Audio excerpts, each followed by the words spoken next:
C'est une belle cour d'école, spacieuse. Mais l'essentiel de l'activité se concentre autour du terrain de sport. C'est le lieu de toutes les convoitises et de pouvoir, rarement au profit des filles. Edith Maruet-Jules est géographe. C'est ce que je vais aller faire, c'est prendre les petites filles. Depuis 5 ans à Mont-de-Marsan, dans cette école en zone d'éducation prioritaire, elle observe la façon très symbolique dont filles et garçons se partagent l'espace de jeu. Son constat, les garçons occupent le centre quand les filles sont reléguées au bord du terrain. Elles avaient envie de jouer. Elles sont arrivées massivement, elles étaient 6 ou 7.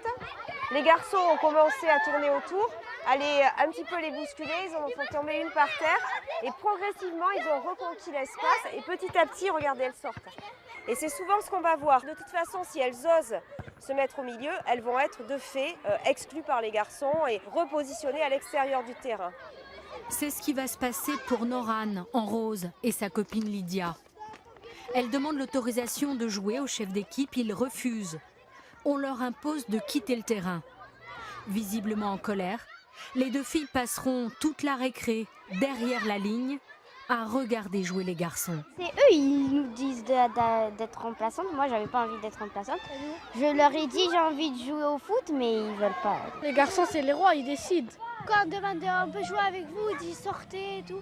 Vous êtes nuls au foot. Alors on est allé poser la question à Malik, le chef d'équipe, à qui ça ne pose aucun problème. Là, il y a des filles qui veulent jouer, mais on est trop, alors on va être trop sur le terrain, on va pas pouvoir jouer. Donc en fait, les filles, c'est uniquement quand il y a de la place. Voilà. Et pourquoi finalement elles ne pourraient pas être systématiquement sur le terrain au même titre que les garçons? Je sais pas.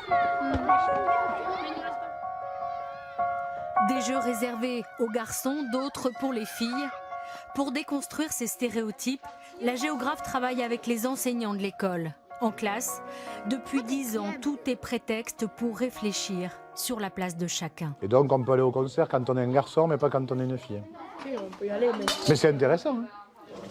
Régulièrement, les enseignants font le point sur les progrès dans l'école. Photo à l'appui, Edith les encourage à intervenir en récréation. Au moment où Ophélie rentre dans le terrain, lui, il s'y glisse. C'est triste de voir ça finalement. C'est qu'elles ont accepté que tous les jeux ne sont pas faits pour elles et que le garçon domine d'un côté la petite fille. Et nous, il faut qu'on arrive à faire en sorte que les petites filles participent à toutes les activités. Les garçons, ils ne sont pas contraints dans leur jeu. Ils apprennent tous les possibles.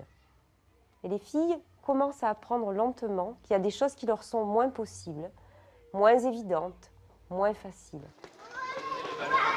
Mais ce jour-là, tout est différent. 3 fois par semaine, les enseignants organisent des cours de récré sans football. Le directeur met des jeux à disposition des élèves. Et là, il n'y a pas de dominant-dominé.